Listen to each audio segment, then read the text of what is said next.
According to Section 240.85 of the National Electrical Code, circuit breakers installed in panel boards must have voltage ratings equal to or greater than the circuit voltage. Therefore, using 120/240 volts breakers in three-phase panels with 240 volt circuits violates the code. Unfortunately, code violations like this are common, especially in older electrical installations. There are several reasons why electricians and inspectors might not be aware of, or might not enforce this specific code requirement. Firstly, some electricians or inspectors might not be fully familiar with the details of Section 240.85. Secondly, older electrical installations might have been completed before this particular code requirement was either implemented or strictly enforced. Thirdly, reworking or completely replacing an electrical service can be quite expensive and also very time-consuming, which can sometimes discourage full compliance. Fourthly, there may be a general perception that the risk of injury or property damage is relatively low, even when the code isn't strictly followed. When you encounter this situation, you have several options.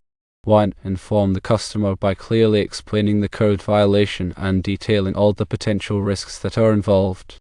If possible, provide this information in a written statement. 2. Offer to rework the entire electrical service to ensure that it fully complies with the current electrical code. Clearly explain the additional costs and time that will be required to complete this work. 3. Carefully document all of your findings.